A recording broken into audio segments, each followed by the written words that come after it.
Baris Krim Polri memanggil kuasa hukum 5 terpidana kasus pembunuhan Vina dan Eki. Pemanggilan soal laporannya terhadap Aep dan Dede terkait dugaan keterangan palsu. Tim kuasa hukum 5 terpidana kasus pembunuhan Vina dan Eki mendatangi Baris Krim Polri untuk memenuhi panggilan tim penyidik. Tim kuasa hukum terpidana juga menghadirkan 10 saksi untuk dimintai keterangan terkait pelaporan terhadap Aep dan Dede soal dugaan keterangan palsu dalam kasus Vina.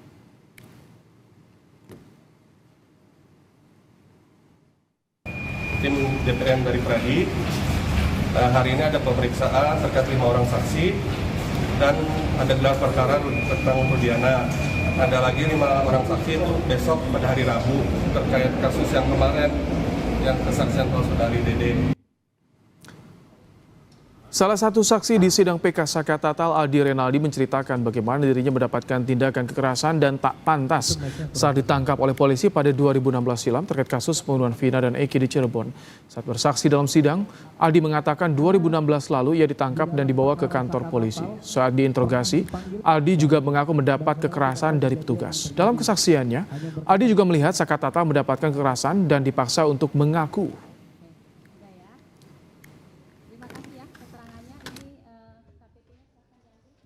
Kamu pernah melihat Saka Tatal waktu dipukul? Iya, Di berapa kali Saka Tatal mengalami penyiksaan? banyak, sama banyak.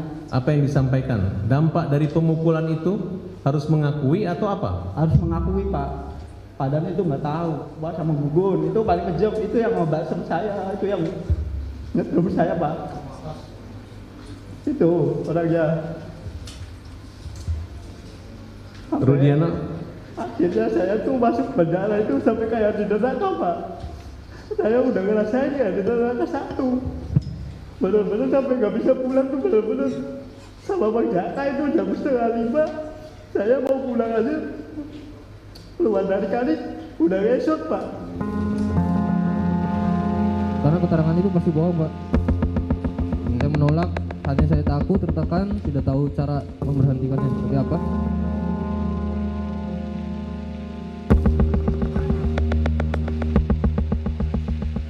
Liga Akbar, saksi kunci kasus Vina Eki, mengungkap sejumlah kebohongan yang terjadi dalam penyidikan kasus Vina dan Eki 8 tahun silam. Liga mengakui ia berbohong dan tidak berada di lokasi kejadian saat Vina dan Eki ditemukan tewas hingga tidak mengetahui kronologi pengeroyokan keduanya oleh geng motor. Liga mengaku berada dalam kondisi ketakutan dan terancam oleh penyidik saat menandatangani BAP 8 tahun silam. Liga Akbar juga mengakui sempat mengajukan keberatan atas kesaksian palsu yang ditulis dalam BAP kepada Rudiana. Tetapi keberatan Liga Akbar tidak dihiraukan ayah Eki, Ibtu Rudiana. Yang faktanya itu emang saya tidak ada di saat kejadian. Yang tidak faktanya itu, ya orang berpikirnya saya ada di situ Pak. artinya ketika saudara membuat berita acara itu, apa yang saudara katakan dari kebohongan itu? Kan kalau misalnya saudara tidak ada di situ, berarti tidak ada cerita apa-apa, ya? Ya betul Pak. Pada kenyataannya saudara ceritakan bahwa ada kejar-kejaran, Ya, ada lempar-lemparan. ya betul Pak. Itu termasuk yang saudara cabut? Ya itu yang saya cabut Pak. Baik. Di persidangan waktu itu, kan di situ ada ibunya almarhum, ada kakak saya juga, kakak angkat saya hadir di situ, bertemu Pak Rudiana. Di mana? Di depan tempat persidangan, sempat bertemu. Ya, di pengadilan ini. Iya. Ya. Kakak saya menanyakan, Pak kenapa keterangannya Liga dibuat seperti itu? Lalu? Nggak apa-apa aman katanya. Sementara dua teman baik Vina yang berkomunikasi dan melihat Vina sebelum ditemukan tewas meyakini Vina dan Eki tewas karena kecelakaan, bukan pembunuhan. Widi mengaku sempat berkomunikasi dengan Vina terakhir kali melalui sambungan telepon dan meyakini Vina dalam keadaan baik dan ceria. Widi juga menjadi orang pertama yang diberitahu polisi yang menemukan Vina dan Eki tergeletak di jembatan Talun. Dengan Vina kan menerangkan Vina ditelepon ketawa-ketawa cekiki-cekikikan tuh, itu gimana tuh ceritanya? Ada kaitannya, terus ada kalimat odol itu apa tuh? Ada nggak kalimat odol itu? Enggak Pak, aku nggak. Tapi kalau happy-happy betul ya, ketawa-ketawa. Iya. Nah setelah ketawa-ketawa berapa menit kemudian susah dihubungi gitu ya. Tapi waktu terakhir dihubungi memang Vina kelihatan bahagia banget ya gitu, happy-happy gitu ya. KTP almarhum. Terus ada yang angkat? Ada. Siapa yang angkat? Bapak-bapak, dia bilangnya begini Pak. Bilang apa? Coba jelaskin yang tegas dan keras coba. Iya, dia bilangnya begini. Assalamualaikum. Halo, di mana Vinanya? Kan aku negesinya cuma Vinanya aja sih Pak. Nah pas begitu tuh dia langsung ngomongnya gini. Assalamualaikum, saya dari Polsek Talun ingin mengabarkan kalau Ananda Vina sama Eki kecelakaan tunggal di jembatan flyover Talun. Sementara hari ini pihak Saka Tatal juga mengajukan Dede, salah satu saksi kasus Vina yang sudah mengakui terkait rekayasa kesaksian palsu dalam BAP kasus Vina dan Eki 8 tahun silam. Namun Dede tak bisa hadir hari ini karena proses pemeriksaan kasus dugaan kesaksian palsu di kasus Vina yang dilaporkan ke Bareskrim Polri hari ini. Tim Liputan, Kompas TV. Hari ini Bareskrim Polri juga memeriksa sejumlah saksi untuk laporan kesaksian palsu Aep dan Dede di kasus penyidikan Vina dan Eki 8 tahun silam. Setelah melakukan gelar perkara kasus ini, apakah ada tersangka dalam kasus kesaksian palsu ini? Dan di tengah sidang PK yang bergulir, jika benar terbukti ada pelanggaran dalam penyidikan kasus Vina dan Eki, bisakah jadi bukti baru dalam kasus ini? Kita akan bahas, saudara, bersama dengan sejumlah narasumber. Ada Jutek Bongso, pengacara terpidana kasus Vina yang juga pelapor.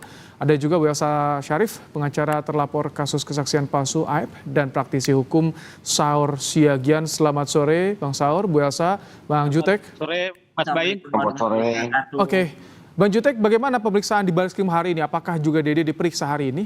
Bagaimana hasilnya?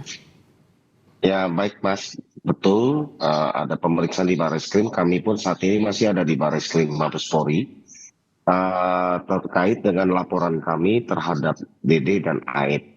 Adapun pemeriksaan kali ini sesudah gelar pertama hari ini ada beberapa saksi lah yang diperiksa. Ya itu yang kami hadirkan.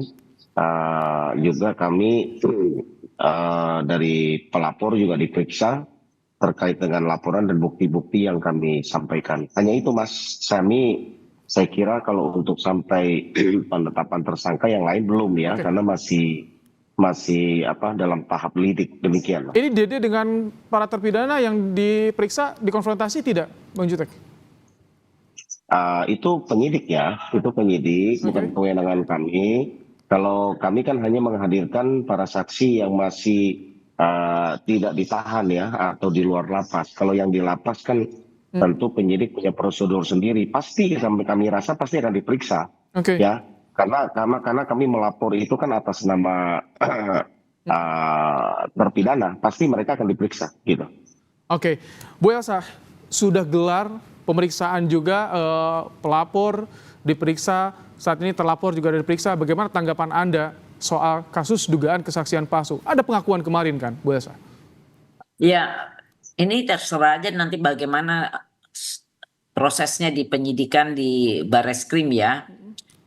Dan ini kan masih lidik. Dan kami juga sudah melaporkan Dede, Lingga Akbar, dan juga yang politikus itu di Polda Jabar. Yang melaporkan adalah Ibtu Rudiana, dan kemudian akun-akun dari politikus juga sudah kami laporkan di Polda Metro Jaya. Jadi ya kita sama-sama proses nanti bagaimana kita lihat aja, karena ini kan masih tingkat awal ya. Tentunya kalau untuk menjadi novum ya mestinya sampai ada putusan yang mempunyai kekuatan hukum tetap, baru bagaimana hasil dari pengujian dari keterangan-keterangan tersebut. Sudah ada informasi Aep akan dipanggil di Bareskrim tidak, Bu Elsa? Belum ada, karena masih lidik, masih diperiksa-periksa. Kan Pak Jutek yang tahu baru udah lengkap atau enggak dari tim laporannya itu, kesaksiannya sudah selesai atau belum. Bang Saur, ada proses hukum di Bareskrim, sidang PK Saka Tatal, tadi juga laporan di Polda Jawa Barat. Bagaimana Anda melihat nanti bisa ada korelasi tidak dalam kasus ini? Paralel tidak nanti hasilnya? Menurut saya ini kan menjadi holistik ya. Kalau kemarin itu kita dengar Dede memberikan kesaksian di depan kuasa hukumnya, dan sekarang ini dia sudah diperiksa. Bahkan yang menarik, kalau tidak salah laporan yang sekarang beliau diperiksa di Mabes itu laporan daripada saudara kliennya saudara Jutek, dan juga menarik apa yang dilakukan oleh Mbak Elsa laporan. Namun kalau kita mengamati di pengadilan, menurut saya dari kesaksian tadi saudara Liga Akbar, kemudian juga kuasa hukum daripada 5 terpidana sebelumnya, dan terakhir juga bagaimana penyiksaan-penyiksaan yang dilakukan oleh penyidik kepada termasuk yang pemohon PK saudara Saka Tatal, semakin terang benderang bagaimana kasus ini sesungguhnya dari awal memang sangat penuh kejanggalan. Bahkan saya dari awal mulai 1,5 bulan yang lalu ketika saudara Peggy Setiawan kemudian ditetapkan oleh Ditkrimun Polda Jawa Barat mengkat 3 DPO, kemudian hanya 1 DPO, dan kemudian itu juga di counter oleh jaksa penuntut umum dalam PK. Di sini membuktikan bagaimana amburadulnya, bagaimana analisis saya mengatakan bahwa ini semua ini adalah terdakwa ini fiktif. Menurut saya semakin terbuka. Nah, ini kami maksudnya, juga, Bang Saur, sorry saya potong, terang benderang maksudnya ada indikasi rekayasa di kasus ini dalam konstruksi awalnya atau bagaimana Anda membacanya? kalau kita lihat kesaksian tadi Liga Akbar kan memang dia dipanggil oleh saudara ayahnya Eki, kemudian dikondisikan. Setelah dia dikondisikan 1 jam dia muter-muter.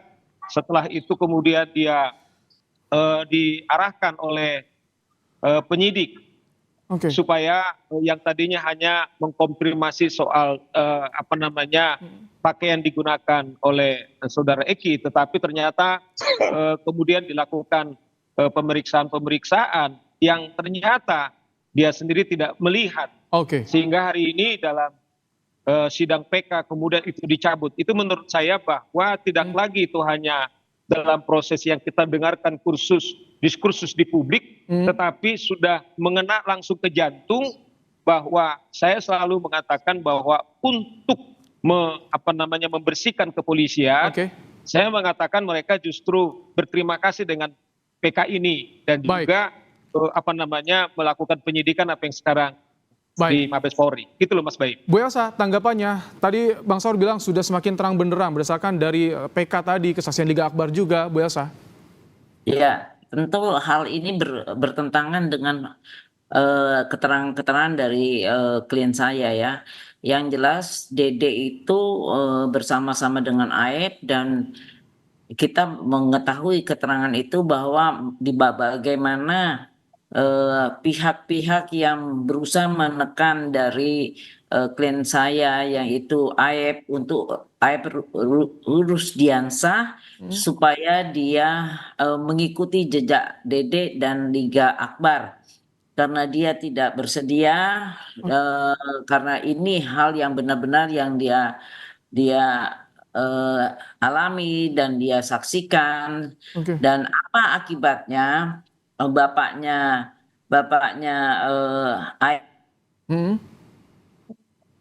Aep itu terus keluarganya didatangi, diintimidasi dan segala rupa. Dan setelah tahu bahwa Aep ini yang ketakutan dan memberi kuasa kepada kami Perhaki, sekarang itu kita lagi proses buat laporan kepolisian di Polda Jabar. Ternyata orang tua keluarganya Aep dari maghrib dijemput oleh orang yang tidak dikenal sampai sekarang tidak pernah kembali. Dan ini kepolisian lagi mencari itu keberadaan dari orang tua Aep. Nah, disinilah kita melihat bagaimana adanya suatu hal-hal tindak pidana kriminal penyekapan, mungkin nanti bagaimana hasil dari penangkapan dari Polda Jabar terhadap penyanderaan dari orang tuanya Aep, dan Aep sekarang terus nangis-nangis, dan kami sudah membuat laporan semuanya. Itu sudah ditangani oleh Polda Jabar, sudah dilaporkan Polda Jabar, tapi Bang Jutek, baik. Karena mulai dari kemarin maghrib telah dijemput dan dibawa Oke. ke suatu tempat, kalau nggak salah di Subang yang mana kepolisian lagi mencari Baik. orang yang ambil dan menemukan bapaknya, dan kami sudah berusaha juga, tim kita juga mencari Oke, kami tangkap Bu Elsa. Baik. Bang Jutek, ada dugaan tadi menekan Aep agar mengikuti DD. Bagaimana? Ada bantahan-bantahan seperti ini dilaporkan juga ke Polda Jabar. Anda melihat seperti apa ini? Jadi gini Mas, kalau kami kan berbicara berdasarkan fakta dan juga keanehan-keanehan yang terjadi. Kalau kita lihat peristiwa ini sekali lagi terjadi oleh karena keterangan Aib dan Dede ke Aib Turudiana pada tanggal 31 Agustus 2016. Aib Turudiana lalu melakukan penangkapan, lalu melakukan interogasi. Ini berdasarkan BAP dan juga fakta ya yang ada di berkas ya. Mengadakan itu interogasi, muncullah 11 nama, lalu membuat LP pada